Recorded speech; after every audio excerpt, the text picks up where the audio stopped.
Est-ce que ça t'arrive de réagir à quelque chose que quelqu'un te dit en te fâchant alors que tu sais très bien que c'est toi qui es dans le tort, entre guillemets? Moi aussi, et aujourd'hui, en fait, j'ai envie d'explorer avec toi une situation que je suis présentement en train de vivre, qui n'est pas toujours facile et comment je vais passer au travers pour arranger la situation. Bienvenue dans le podcast Ambitieusement TDH. Je m'appelle Amélie Léveillé. Si tu ne me connais pas, je suis coach TDH, donc je suis experte dans l'art de décortiquer tes comportements pour essayer de comprendre qu'est-ce qui est en train de se passer pour te sentir mieux dans ta peau et plus en paix avec ton fonctionnement. Et aujourd'hui, en fait, on est dans l'épisode 151, donc je me suis rendue jusque-là. Je trouve ça incroyable de me rendre à 151 épisodes. Et avant de commencer l'épisode, en fait, j'avais envie de partager une réussite personnelle. J'ai obtenu en fait le niveau Professional Certified Coach cette semaine de l'ICF, qui est le niveau 2. Ça représente pour moi 5 ans de travail. Donc, entre le moment où j'ai décidé que j'allais devenir coach et aujourd'hui, il y a eu 5 années de travail. Il y a eu un nombre incalculable d'heures de pratique. Il y a eu énormément d'heures de formation pour devenir la coach que je suis aujourd'hui. Et je suis extrêmement fière d'avoir poursuivi parce que ça n'a pas été une formation facile. J'ai eu beaucoup de conflits avec le professeur dans la formation. Donc, j'ai voulu abandonner à plusieurs reprises. Et aujourd'hui, je suis extrêmement fière de dire j'ai poursuivi et j'ai atteint mon objectif. Et je voulais juste le partager parce que, en fait, si tu as envie de travailler ça, c'est quelque chose que j'ai envie de travailler pour le mois de novembre. Donc, 6 semaines pour compléter quelque chose que tu as déjà commencé. Donc, compléter un projet que tu as commencé parce que c'est un défi extrêmement difficile chez les DDH. On a tendance à commencer les choses et à ne pas les finir et à le laisser mourir et à se sentir vraiment très, très mal là-dedans. Donc, aujourd'hui, en fait, le sujet que j'ai envie d'explorer avec toi, c'est vraiment une situation que je suis présentement en train de vivre, qui est, je me suis fâchée contre quelqu'un, mais il n'y a pas eu de dommage parce que dans la réalité, je me suis fâchée chez moi, puis la personne ne le sait pas que je me suis fâchée contre elle. Puis c'est correct comme ça parce qu'en fait, elle n'avait pas à recevoir ma colère, mais je me suis fâchée contre quelqu'un alors que dans la réalité, j'étais dans une situation, j'étais en tort. OK? Donc, je vais te mettre en situation, c'est pas compliqué. Dans le fond, mon plus jeune garçon est rentré au secondaire cette année. Et si tu n'es pas au Québec, le secondaire, en fait, pour nous, c'est le lycée, donc la deuxième partie de l'éducation d'un enfant. Donc, ensuite, au primaire, là, les Français ou je crois en Europe, c'est tout comme ça. Donc, après CM2, ils changent d'école. Nous, c'est après la 6e année du primaire, on va changer d'école. Et là, mon fils est rendu au secondaire, ce qui est une énorme victoire pour nous parce que mon garçon vit avec des troubles d'apprentissage. Il y a un TDAH, mais il y a aussi d'autres troubles d'apprentissage et de troubles d'accès langagier, qui fait que c'est difficile pour lui de fonctionner dans une classe. C'est une énorme victoire pour nous. Et là, cette année, mon garçon, dans le fond, au début de l'année scolaire, j'ai reçu une succession de courriels avec beaucoup, beaucoup, beaucoup d'informations dans chacun de ces courriels-là sur le déroulement de l'année scolaire pour lui et pour ma grande fille qui sont dans la même école secondaire. Et je prends toute la responsabilité de ça. J'ai reçu mes courriels alors que je n'étais pas à mon ordinateur, donc pas à côté de mon agenda, et je les ai lus un peu en diagonale parce qu'il y avait beaucoup d'informations dans plusieurs courriels qui ont été envoyés, je te dirais, à l'intérieur de 2 semaines en début d'année. Et le début d'année, c'est une année qui est toujours difficile, en tout cas dans mon cas, parce que c'est pas juste les écoles, c'est comme si tout recommençait. Dans mon cas, il y a l'école, il y a la danse, il y a les sports. Mon fils fait du water polo, mes filles dansent. Il y avait aussi le soccer qui nous demandait, ou le foot pour les Européens, si mon fils recommençait. Il y a tous les professionnels qui sont impliqués dans le dossier d'Arthur qui relancent. Donc, il y a beaucoup, beaucoup, beaucoup de choses qui se passent en même temps.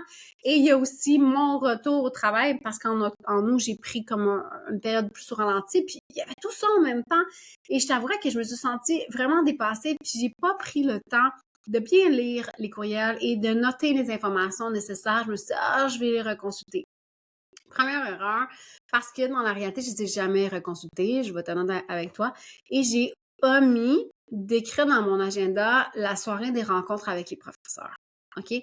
Donc, je suis pas allée voir le professeur de mon fils. La professeure de de ma grande, je les connais déjà parce que ma plus grande, en fait, les a eues pendant 2 ans. Ma deuxième a eu les mêmes professeurs l'année dernière, donc on va avoir les mêmes professeurs cette année. Fait que je me sentais moins dans une situation, j'avais besoin de les rencontrer. Mais mon fils, c'est la première fois je la connais pas du tout, cette professeure-là.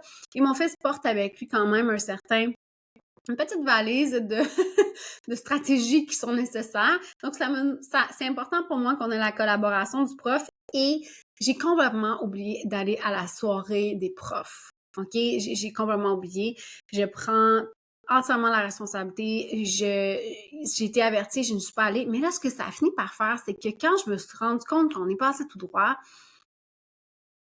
je me suis sentie vraiment, vraiment mal. Je me suis sentie totalement...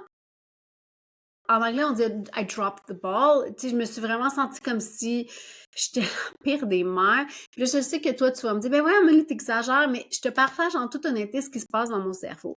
Je suis coach TDAH, je travaille avec des adultes qui ont un TDAH. Je sais parfaitement comment m'outiller pour que ce genre de situation-là m'arrive pas. Et ça fonctionne la très, très grande majorité du temps. Donc, tu sais, je fonctionne par rendez-vous, là. Fait que j'ai pas un horaire de telle heure à telle heure. J'ai un horaire où, des fois, ça va m'arriver d'avoir des trous dans ma journée. Comme aujourd'hui, j'ai des trous. J'ai pas un horaire consécutif. Je suis toujours là. Je suis quelqu'un qui est pratiquement toujours à l'heure. J'ai développé des systèmes pour fonctionner. Et là, celle-là, je l'ai échappée complètement. Et ça, quand ça m'arrive, c'est extrêmement facile pour moi de retomber dans mes vieux patterns où je m'auto-sabote et je me tape sur la tête de façon magistrale. Et ce que j'ai observé, en fait, cette fois-ci, c'est que j'avais l'impression que j'étais passée par-dessus. Mais en fait, ce qui est arrivé, c'est que, de toute évidence, quand est arrivé l'oubli des profs, j'ai pas vraiment pris le temps d'écrire à la prof pour lui dire je suis désolée, je suis passée tout droit. Si vous avez des questions, si quoi que ce soit, ça me ferait plaisir de discuter avec vous. Puis aussi de mettre un peu la table sur qui sont les intervenants qui travaillent avec mon fils. Je l'ai pas fait. Deuxième erreur qui est comme un peu ajoutée, en partie parce que je me sentais mal. Je me sentais honteuse d'être passée tout droit. Je me sentais un peu coupable de pas être plus attentive. Et ça a fait en sorte que j'ai eu tendance à éviter, en fait, de faire ce courriel-là. Et le temps a passé, puis plus le temps a passé, plus mon cerveau générait des idées par rapport au fait que la pertinence, que plus j'avais attendu longtemps, plus ça rendait l'envoi du courriel bizarre, inapproprié, encore plus problématique que le fait de ne pas envoyer de courriel. Donc, ce que ça a fait, c'est que j'ai complètement mis cette idée-là de côté de dire, ben écoute, je vais tendre une perche vers la professeure et je vais essayer de rétablir le contact avec elle, pas parce que le contact était pas correct, là. Tu sais, je veux dire, c'est moi là, qui n'est pas allée. Mais je t'explique tout ça parce que dans le fond, je pense que ça nous arrive souvent. J'ai pas réglé une situation rapidement, puis plus la situation a pris, le temps se passe, plus ça devient bizarre d'essayer de régler la situation. En tout cas, plus je me sens mal d'essayer de régler la situation, puis plus je vais la laisser mijoter par elle-même. Et hier soir, en fait, mon fils revient de la maison en disant « Ah, maman, je me suis fait chicaner à l'école parce que lundi, de mon initiative, donc pas celle de mon fils, de la mienne, on a ouvert son cahier de maths et on a fait des exercices dans le cahier de maths qui étaient dans la partie révision en voulant bien faire, en voulant l'aider à se préparer à l'examen de la section du chapitre de maths. Et la prof a écrit « Tu n'as pas le droit de ta propre initiative de faire des exercices de maths. Si tu t'ennuies ou si tu as besoin de faire plus d'exercices, viens me le demander, je vais t'en donner. » Ça a été écrit à mon fils, mais là, moi, je lis le message et je me fâche. Je me fâche vraiment, OK? Et, et je ris, là, mais j'étais vraiment fâchée. Et là, j'avais envie de lui répondre de façon pas du tout gentille, que je trouvais sa façon de communiquer totalement inadéquate. De un, avec la perspective, donc le fait d'avoir pris du recul par rapport à hier, je suis capable de voir que j'ai interprété, son message n'était pas bête, elle n'a pas insulté les enfants, elle n'a pas menacé les enfants, elle a juste réitéré une règle de façon ferme et je pense que c'est correct, OK? C'est moi qui ai réagi, mais ce que je veux dire, c'est que la charge émotive que je porte dans la situation où je me sens j'ai peur d'être jugée, je me sens inadéquate. Comme je te dis, j'ai un enfant qui vit avec quand même un portrait qui, je sais, alourdit la tâche de ce professeur-là.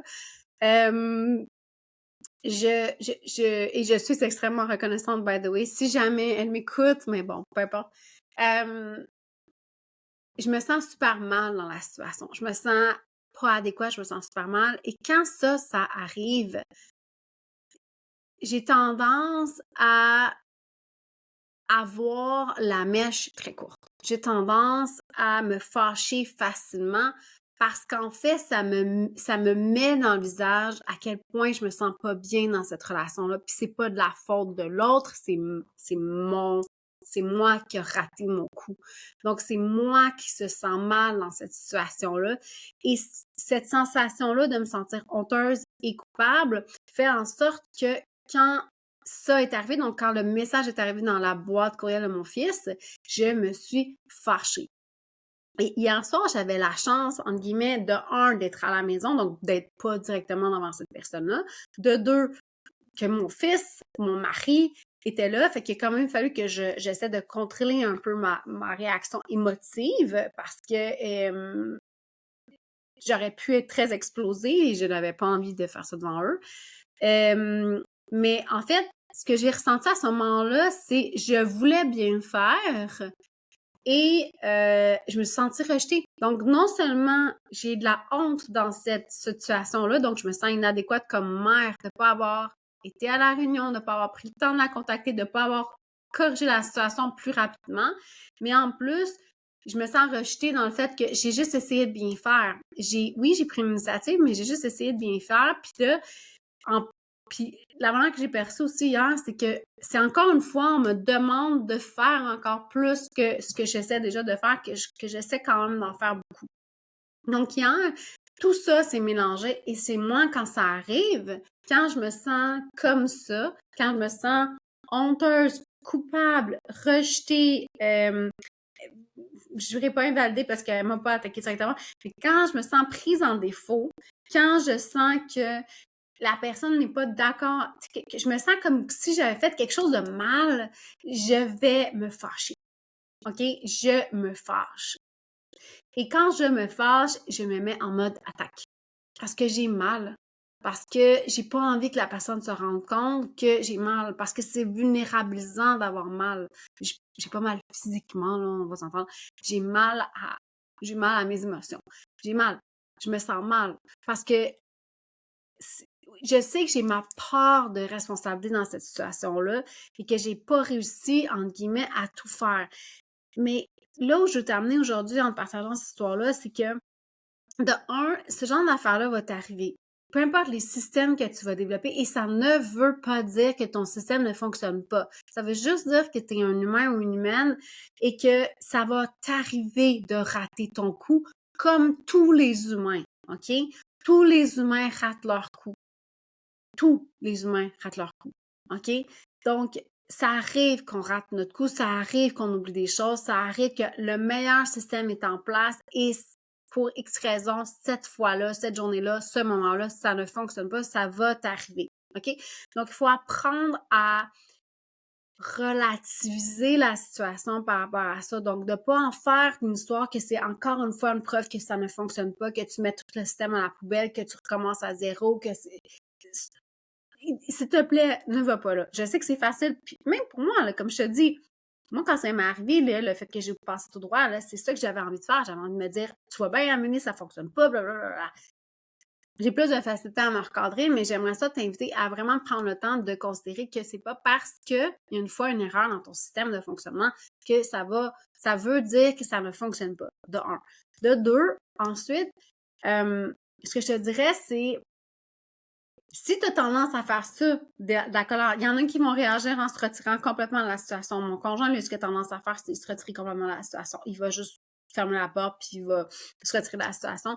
Moi, j'ai tendance à me fâcher, j'ai tendance à devenir un peu agressive, j'ai tendance à devenir un peu sur un mode d'attaque parce que j'essaie de me protéger. Si tu veux, c'est peut-être, tu sais, quand on parle de fight, flight or freeze, moi, j'ai tendance à rentrer en mode soit fight, soit freeze, là, dépendant de ce qui se passe, mais en général, je me mets en mode fight. OK?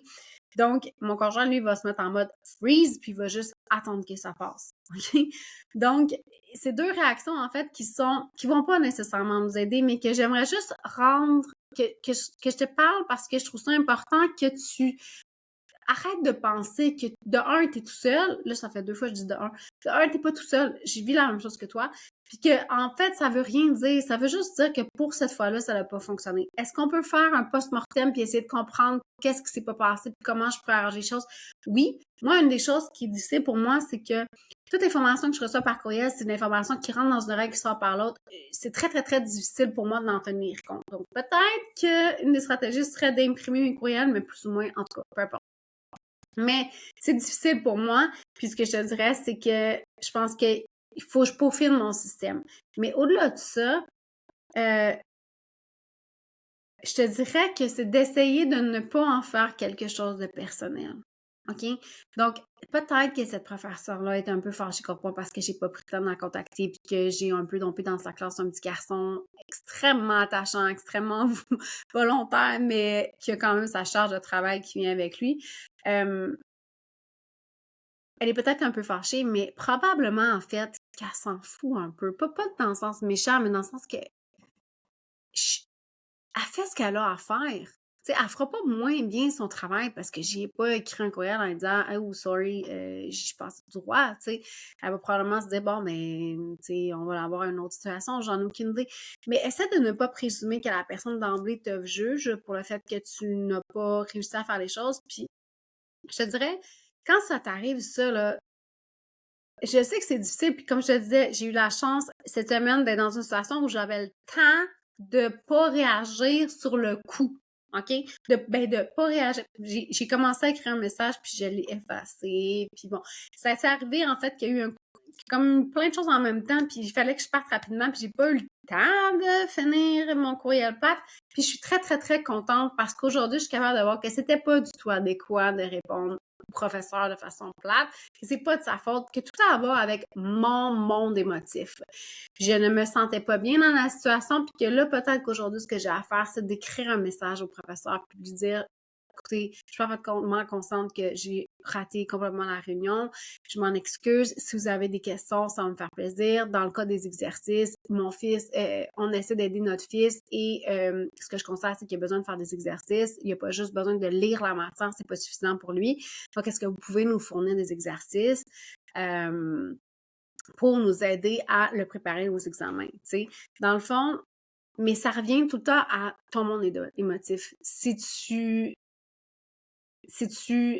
ne prends pas le temps d'essayer de comprendre ce qui est en train de se passer quand tu vis ça, ce genre de tourbillon-là va continuellement se passer et ça va nourrir, en fait, ton image de toi, ton image de toi que t'es pas capable de te contrôler, t'es pas capable d'avoir t'es pas capable de gérer des émotions ou que tu dois tout le temps être en mode un peu attaque ou gel, ou peu importe la mode dans laquelle t'es. Pour te protéger, alors qu'en réalité, tu es un humain ou une humaine qui fait des erreurs, qui fait de son mieux, qui fait vraiment de son mieux pour essayer de fonctionner dans un monde qui est de plus en plus complexe, qui est de plus en plus rapide, qui est à mon avis, de moins en moins facile à naviguer. J'ai de la difficulté, moi, à m'adapter au courriel. J'ai l'impression, quand je dis ça, que j'ai l'impression d'être un dinosaure. Je sais très bien comment ça marche, je sais très bien comment gérer ça, mais mon cerveau ne capte pas l'information de la même manière quand c'est écrit sur du papier que quand c'est écrit sur un écran. J'ai de la difficulté à garder mon concentration quand je fais ça. Et ce que ça m'amène à faire, c'est avoir plus de difficultés à fonctionner là-dedans. Et je te dirais que de te donner, en fait, le droit à l'erreur, de te donner le droit au fait que c'est pas vrai que que l'objectif, c'est que ça fonctionne 100% du temps, qu'il va toujours avoir une marge d'erreur, peut-être un petit peu plus grande que chez les autres, mais qui est normal d'avoir. Et ça va t'aider aussi à faire la paix avec le fait que c'est des choses qui arrivent. C'est des choses qui arrivent qu'on se trompe, c'est des choses qui arrivent qu'on fasse une erreur. Et ça veut pas nécessairement dire que la personne te rejette toi en tant qu'individu. Donc, j'espère que ça t'aide, en fait, un peu, cette réflexion-là que j'ai faite par rapport à l'événement qui s'est passé depuis le début de l'année, là, mais c'est surtout hier, quand j'ai reçu ce courriel-là, et que, en fait, ça m'a permis de réaliser à quel point j'étais mal dans la situation et que c'était à moi, je pense, d'essayer de gérer la situation, de dire, ben, voici, et que ma réaction de colère, c'est un mécanisme de protection parce que à la base, je me sens pas bien dans la situation. À la base, je me sens coupable, je me sens honteuse et quand je suis en situation où je dois confronter un peu ces émotions-là, mon cerveau va chercher à me protéger parce que mon cerveau ne veut pas aller jouer avec ces émotions-là parce que ça fait mal, c'est inconfortable. Donc, j'espère que ça t'aide à mieux comprendre qu'est-ce qui se passe dans ton cerveau quand ça t'arrive, parce que je suis certaine que c'est le genre de choses qui t'arrive, puis peut-être même plus souvent que tu penses. Moi, ça m'arrivait beaucoup avant. Ça m'arrive moins parce que avec tout mon fonctionnement, mes systèmes, mes apprentissages, la clarification de mes valeurs, de mes objectifs et tout ça, ça m'a aidé à mieux fonctionner et donc ça m'arrive moins souvent, mais ça m'arrive encore. OK? Donc, si ça te parle, je t'inviterais dans le fond à partager cet épisode-là. Ça m'aide énormément à faire connaître le podcast. Si tu as envie de travailler avec moi, tu peux venir sur mon site web amélieléveillé.com. Tu peux m'envoyer un message en me disant que ça te tenterait de travailler avec moi. Inscris-toi aussi à l'Infolab si tu veux avoir des nouvelles de ce qui se passe. Et si tu veux avoir les informations sur le lancement du projet qui s'en vient pour novembre, pour terminer tes objectifs, parce que je te jure que d'avoir plein de projets dans ta maison ou dans ta vie qui traînent et qui font en sorte que tu ne les termines pas, ça aussi, ça contribue à mal se sentir et ça contribue à faire en sorte que tu aies peut-être la mèche courte. Donc, sur ce, je te souhaite une très belle semaine et on se revoit la semaine prochaine.